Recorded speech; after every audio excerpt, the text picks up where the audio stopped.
Frères et sœurs, membres de l'Église du Nazaréen de Rouané et quels que soient les amis qui écoutent nous à travers le monde, c'est un moment privilégié, un moment favorable pour que je puisse partager avec vous la parole de Dieu. J'espère que cela va vous plaire et je baptise ce mardi missionnaire, parce que c'est dans l'habitude de l'Église du Nazaréen chaque mardi pour que la société missionnaire se réunisse justement pour aller prier chez des personnes qui ont besoin et visiter d'autres personnes qui ont des difficultés de toutes sortes et d'encourager ceux qui sont découragés. Donc c'est pourquoi je baptise ce mardi missionnaire.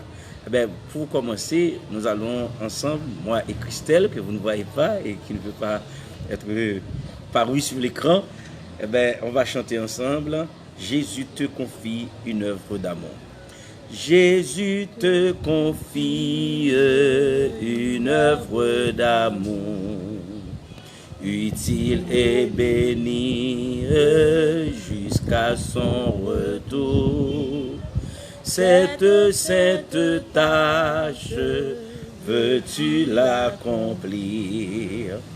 Pour lui sans relâche et sans jamais faiblir. Prie, agis, jour après jour, sans broncher, suis ton sauveur avec amour. Sois fidèle, obéissant, et le maître rendra ton travail puissant. Va chercher ton frère, esclave enlacé, là de sa misère, de son droit passé. Arracher son âme au plaisir trompeur. Le salut proclame en Christ ton sauveur. Prie, agis, jour après jour, sans broncher, suis ton sauveur avec amour. Sois fidèle, obéissant, et le maître rendra ton travail puissant. Va vers la jeunesse que le tentateur amène, veut leurrer sans cesse, loin du vrai bonheur. Combattant le doute, parle-lui d'amour, amen. Montre-lui la route du ciel saint, séjour. Prie, agis, prie après jour, sans broncher, suis ton sauveur avec amour. Sois fidèle, obéissant, et le maître rendra ton travail, puis va vers ceux qui meurent, sans Dieu, sans espoir. Dis à ceux qui pleurent, quand tout semble noir, Jésus donne vie, bonheur. À qui se confie en lui pour jamais. Prie, agis, jour après jour, sans broncher, suis ton sauveur avec amour. Sois fidèle, obéissant, et le maître rendra ton travail puissant. Rien. Alors, la parole de Dieu, c'est ainsi. Et j'appelle ce mardi, comme je vous le dis, je viens de vous dire que c'est mardi missionnaire, parce que c'est dans l'habitude de l'église du Nazaréen, eh bien, que chaque mardi, que les membres de l'église aillent partout pour que, en fait, la parole, eh bien, à des personnes, écouter la parole, partager des prières et faire des choses comme ça en guise de la gloire. Donc c'est pourquoi je vous invite à lire avec moi le livre de Matthieu, le chapitre 28e, et je vais considérer les versets 18, 19 et 20. Il est ainsi écrit: Jésus s'étant approché leur parla ainsi: Tout pouvoir m'a été donné dans le ciel et sur la terre. Faites de toutes les nations, les baptisant au nom du Fils et du Saint-Esprit, et enseignez-leur tout ce que je vous ai prescrit. Et voici, je suis avec vous tous les jours jusqu'à la fin du monde. Que Dieu veuille bénir cette portion de l'Écriture pour l'édification commune de nos âmes. Alors, mes amis, c'est aller faire de toutes les nations des disciples. Alors, c'est une question intéressante d'aller faire de toutes les nations des disciples. Ce n'est pas une option, mais c'est une obligation. Donc, ce n'est pas quelque chose que vous pouvez faire ou vous ne pouvez pas faire, mais Dieu vous demande d'aller. C'est une obligation d'aller. À ce moment-là, et la question tourne autour d'un élément central, c'est disciple. Et on doit se demander qu'est-ce qu'un disciple. Alors, pour commencer, l'on doit se référer à l'apôtre Jean dans 1 Jean 2, le verset 12 à 14, où il fait mention des différentes étapes de la vie d'un disciple. Par exemple, il a dit, les disciples, ce sont des petits-enfants. Et si vous voyez, un peu plus tard, il va dire que ce sont des jeunes gens. Et après, il va dire père. C'est-à-dire, ce que vous voyez là, il y a une sorte de progression dans la vie d'un disciple. C'est-à-dire, ce n'est pas quelqu'un qui est statique, mais c'est quelqu'un qui va en grandissant. Donc, on comprend, le disciple peut être né, ou encore, ça naît, ça grandit, et ça se multiplie. Jésus, par exemple, Jésus nous a donné l'exemple. D'abord, lorsqu'il a fait appel à 12 disciples. Un peu plus tard, vous allez voir que ça va augmenter avec un nombre assez considérable. Il y aura environ 70 disciples. Et au final, le jour de la Pentecôte, on parle de 120 qui étaient rassemblés dans la chambre haute. Donc vous voyez, ça progresse, ça se multiplie. Maintenant, dans Matthieu 28, verset 18 à 19, Jésus parle de tout pouvoir. Tout pouvoir. Jésus a le tout pouvoir. C'est-à-dire, la personne qui nous envoie, ce n'est pas une personne qui est faible. Ce n'est pas une personne qui n'a pas assez de capacité. Mais il a dit, tout pouvoir m'a été donné dans le ciel et sur la terre. C'est-à-dire, c'est quelqu'un qui n'est pas limité dans le temps et dans l'espace. Vous voyez, c'est dans le ciel et sur la terre. Donc, et après, il va dire que je suis avec vous tous les jours. Donc, la rassurance que nous avons, c'est que Jésus est avec nous en permanence. Nous n'avons rien à craindre en permanence. Retourner à la question du départ. Mais allez, faites de toutes les nations des disciples. C'est qu'est-ce qu'un disciple? Et la question c'est quoi? C'est qu'est-ce qu'un disciple? Alors, plusieurs personnes essayant de donner une définition aux disciples, au disciple-là, a dit carrément que un disciple, c'est une personne qui suit de près Jésus. C'est une personne qui regarde la façon dont Jésus évolue. Donc, la façon dont Jésus grandit, qui écoute les paroles de Jésus, qui essaie de les mettre en pratique. Donc, un disciple, c'est une personne qui suit de près Jésus. Un disciple, c'est une personne qui est enseignable. Et on parle, et l'église du Nazaréen, souvent, dans son approche de la sainteté, a dit qu'il faut faire le vide pour pouvoir recevoir. Donc, faire le vide, c'est en fait de mettre dehors les choses mauvaises maintenant pour pouvoir se remplir avec les choses agréables, les bonnes choses. Donc, c'est-à-dire, une personne qui est enseignée, imprégnée par un enseignement. Mais certaines personnes, parfois, sont un peu difficiles à accepter des enseignements. Et c'est normal par rapport à tout ce que la personne a déjà dans son grenier. Donc, la personne ne veut pas recevoir toutes choses. Maintenant, on dit carrément, selon la pensée de l'auteur, que c'est une personne qui est enseignable, qui a soif, qui n'a pas le sentiment d'être arrivé. Donc c'est ça un disciple. Quelqu'un d'autre va dire un peu plus tard, se référant à 1 Corinthiens 3, verset 11, va dire, pour ce qui est du fond, nul ne peut en poser un autre que celui qui est déjà à sa place, c'est-à-dire Jésus-Christ.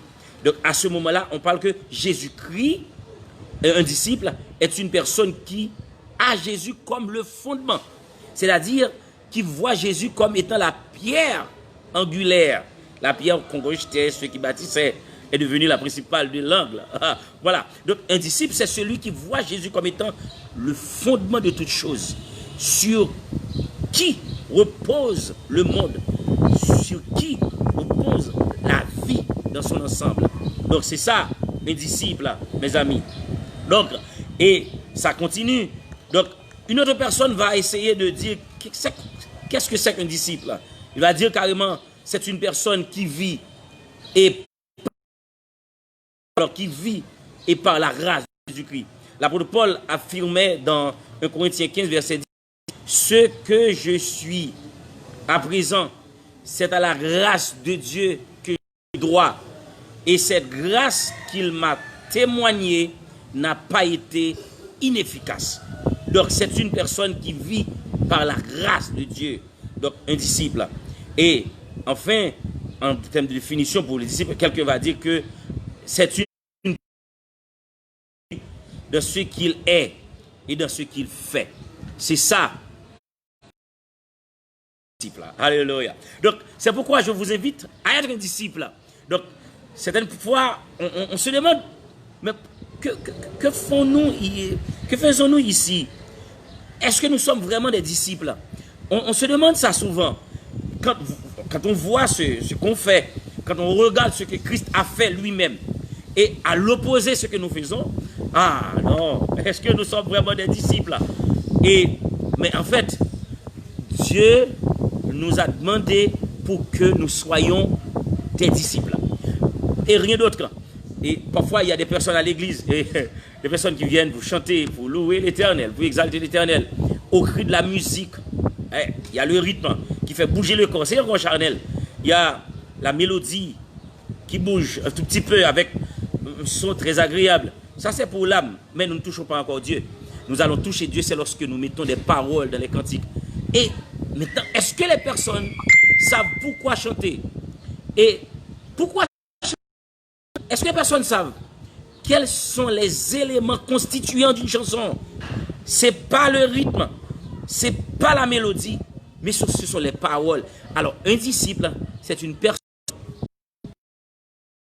au mot, les paroles de Jésus. Amen.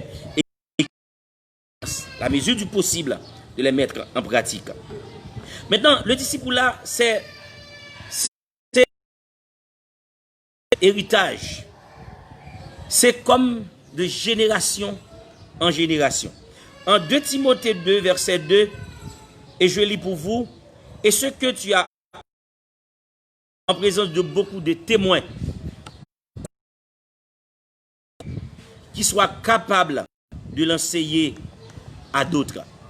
Maintenant, le disciple-là, c'est quelque chose qui doit passer d'une génération à une autre génération. Voyons ici la première chose qu'il faut considérer. Ce que tu as entendu de moi, il faut le confier à des hommes qui soient fidèles. Ici, l'aspect est spirituel. Des hommes qui soient fidèles. C'est quelque chose que nous trouvons dans la parole de Dieu, qui nous enseigne qu'il faut rester attaché, qu'il faut avoir, en fait, la parole donnée. Certaines fois, nous disons quelque chose aujourd'hui et demain, nous disons quelque chose d'autre. À ce moment-là, nous n'avons pas la parole donnée. Et fidèle, la question de la fidélité, ça tellement de gens qui ne sont pas fidèles. Des maris qui ne sont pas fidèles à leurs femmes, des femmes qui ne sont pas fidèles à leur mari. Et c'est comme si c'est une sorte de tohu-bohu. Mais à ce que nous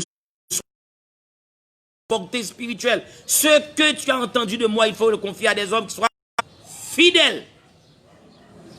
Maintenant, comment être fidèle? Pour être fidèle, il faut être imprégné par la parole de Dieu. Maintenant, pour que vous soyez vraiment un bon disciple, il faut faire de la parole de Dieu la pierre angulaire, un élément, je dirais, un élément charnier sur quoi repose presque toute sorgue pour faire. C'est ça, pour être fidèle. Vous voyez, la fidélité est une bénédiction. Et c'est le Saint-Esprit qui donne la fidélité aux hommes, qui rend aux hommes la capacité, qui donne aux hommes la capacité d'être fidèles. Sans le Saint-Esprit, nous ne pouvons rien accomplir. Et Jésus-Christ lui-même l'a dit, sans moi, vous ne pouvez rien faire.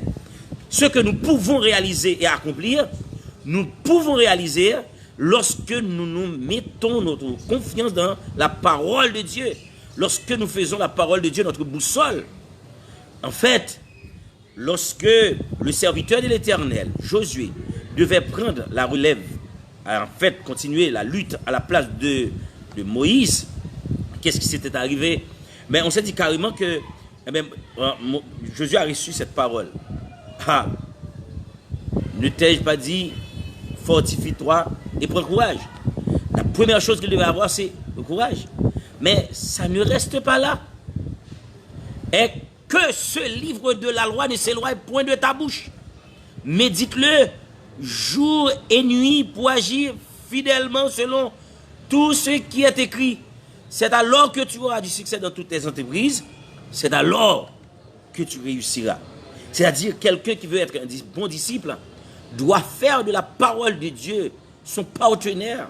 La parole de Dieu doit être son boussole, son ami.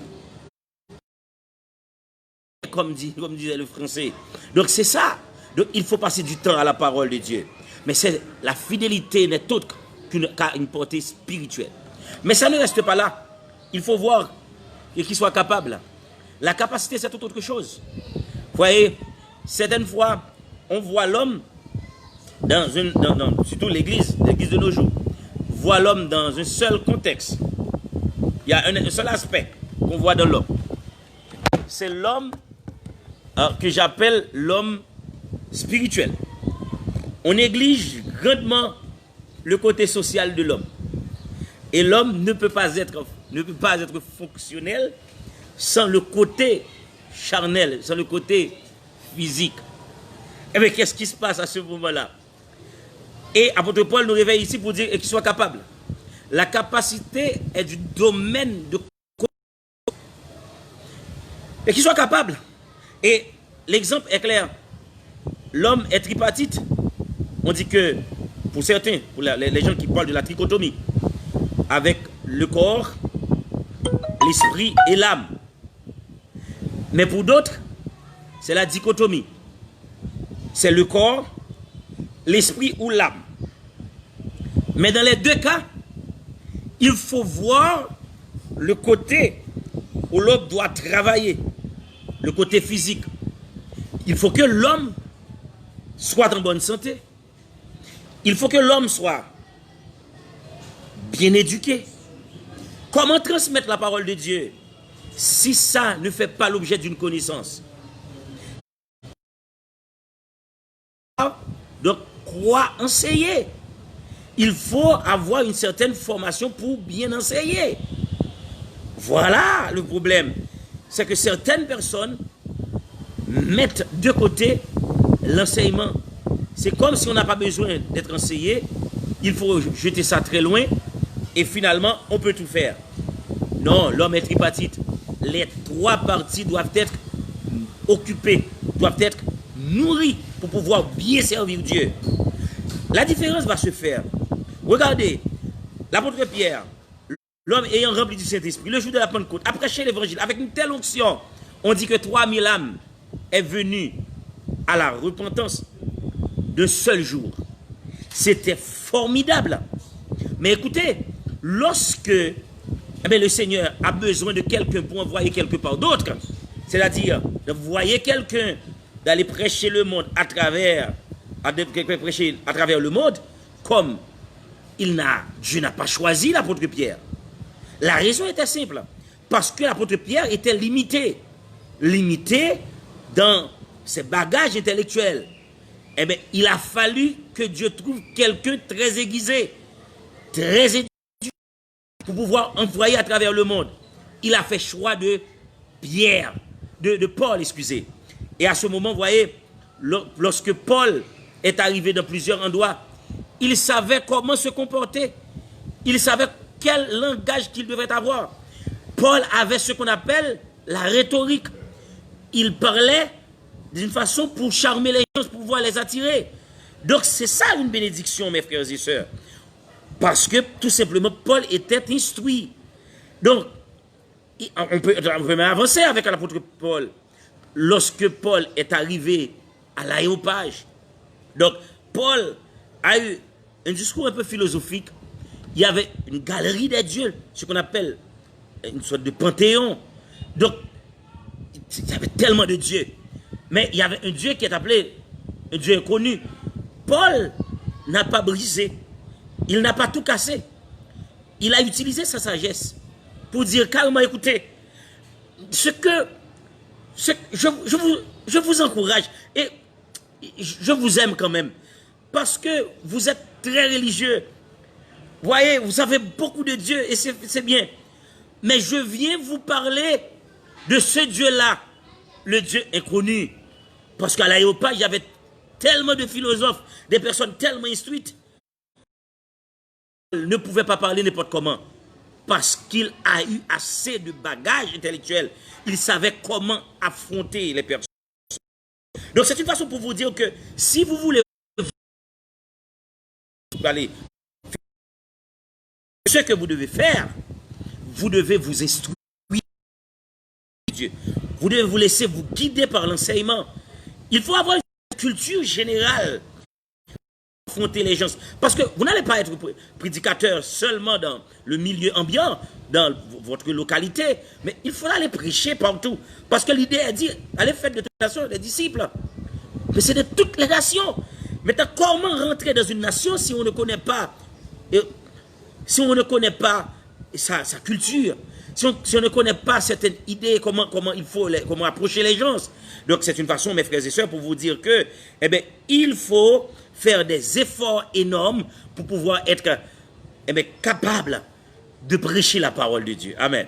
Donc c'est pourquoi je vous encourage à en permanence comprendre que l'église, c'est pas quelque chose qui est coincé. L'église, généralement, on fait référence au temple. Dès qu'on parle d'église, c'est comme si c'est entre les quatre murs. Et les gens ont cette habitude de rester entre les quatre murs et qui se dit carrément, je vais à l'église. Et ils sont tellement joyeux de rentrer à l'église. Ils sont tellement heureux d'embellir la physique de l'église. Et c'est ça pour eux, la véritable église. Mais non, la mission de l'église, c'est pas seulement venir à l'église, dans le temple, vous chanter, danser et dire des choses agréables à Dieu. Mais c'est aller faire de toutes les nations. C'est de laisser les quatre murs et prendre la rue pour sauver les personnes qui sont addiquées aux alcools. Il y a tellement de personnes qui sont en train d'être maltraitées, qui sont dans l'alcoolisme, qui sont tombées dans la drogue, etc. Ces personnes-là ce sont des enfants. Écoutez, il y a un texte qui m'attire. Lorsque Jésus est venu, il a dit, je suis venu pour sauver les brebis égarées de la maison d'Israël. C'est ce que cela signifie. Les personnes qui sont dans la rue, qui n'ont pas encore connu Christ, ils peuvent être parmi les brebis égarées. Ils ne viendront pas eux-mêmes, ces brebis-là. Il faut qu'il y ait des gens qui peuvent aller les chercher. Et vous êtes appelés à aller les chercher. Gloire à Dieu. Nous ne sommes pas là pour venir chanter seulement à l'église, pour donner des accolades. Et certaines personnes à l'église ont un esprit très critique par rapport aux personnes qui n'ont pas encore accepté Jésus. Ils les voient, ils les traitent de toutes sortes de noms, des noms de façon péjorative. hein, de façon péjorative. C'est comme si c'est des personnes qui sont déjà vouées à l'échec. Vous savez, lorsque Jésus est entré chez Simon avec objectif de dîner avec Simon, c'était intéressant. Et puis, lorsque cette femme-là, Marie, est venue jeter à ses pieds, et puis Simon a dit qu'il accepte une personne aussi divergondée sous ses... S'il connaissait quelle est cette femme-là, qui est cette femme-là, quelle est la nature de cette femme-là, il ne pourrait jamais accepter cette femme-là. Jésus a regardé Simon sur le champ. Mais Simon, écoutez, je suis venu chez toi et tu n'as rien fait. Tu vois, elle, avec ses larmes, elle lave mes pieds. Gloire à Dieu. Avec ses cheveux, elle essuie mes pieds. Avec un parfum de nard, maintenant pour m'embaumer. Alléluia. Qu'est-ce que c'est ça que Jésus nous dit carrément? Il faut les laisser venir. C'est laisser venir à moi les petits enfants. Car le royaume des cieux est pour ceux qui les ressemblent. Parfois, je vois les personnes qui n'ont pas encore accepté Christ comme des petits enfants. Des ignorance, parce que les petits enfants sont dans l'innocence. Et il faut donner une chance. Il dit, venez à moi, vous tous qui êtes fatigués et chargés, et je vous donnerai le message de la parole de Dieu. C'est pour les personnes qui sont fatiguées et chargées. Et Jésus est là pour leur donner du repos. Le disciple-là se transmet de génération en génération. Alors, c'est notre travail à nous. En Acte 20, verset 35, il est dit, il y a plus de bonheur à donner qu'à recevoir. Allez donner la parole de Dieu. Allez faire passer la parole, le message de la parole de Dieu. C'est là, mes frères et sœurs, que Dieu nous attend. Dieu nous attend à ce que nous prêchions la parole de Dieu. À ce que nous disons ce que est la vérité.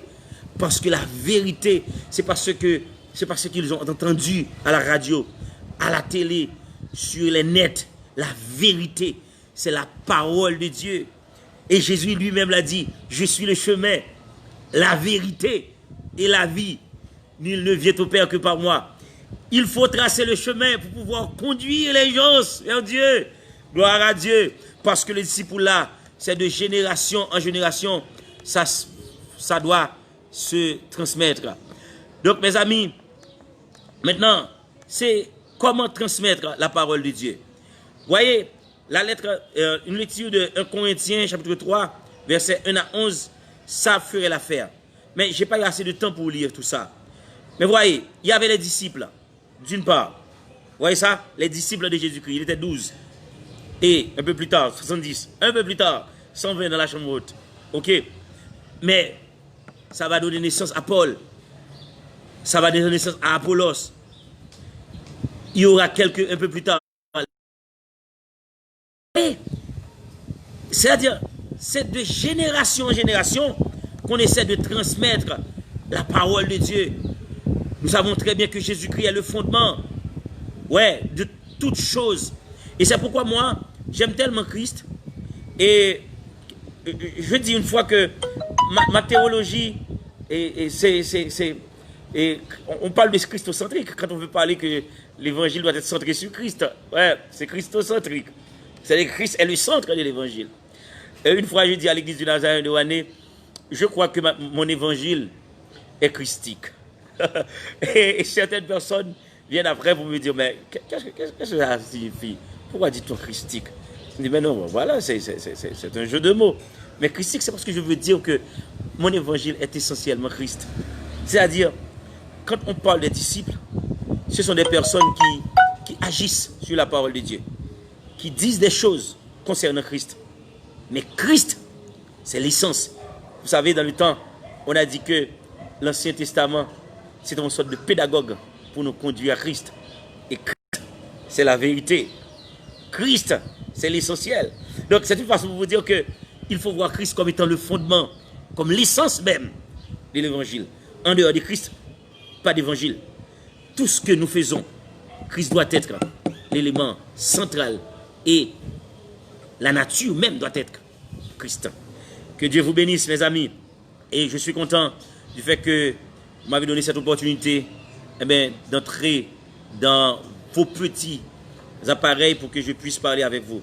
Rappelez-vous, un disciple, c'est quelqu'un qui, en fait, qui suit Jésus de près.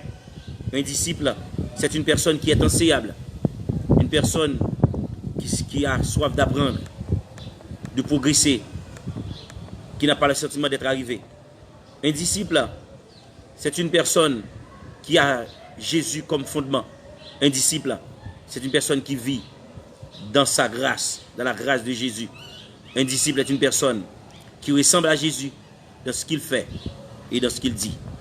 Donc, voyez que le disciple doit se transmettre de génération en génération. C'est-à-dire que cette église, l'église ici présente, donne naissance à d'autres églises. Et ça doit continuer de génération en génération. Mais en parlant, pour que le disciple soit complet, il faut que le disciple soit fidèle, c'est-à-dire ayant une portée spirituelle. Pas n'importe qui, mais une personne spirituelle. Et deuxièmement, il faut que ce disciple doit être une personne qui soit capable, c'est-à-dire ayant une portée intellectuelle, capable et physiquement bien équipé, capable de transmettre le message de Dieu à travers le monde. Vous bénisse, qu'il bénisse les membres de l'église du Nazaréen, qu'il bénisse ceux. Ça fait plaisir, Pasteur Mario Sincère, je vous vois. Que Dieu vous bénisse. Merci.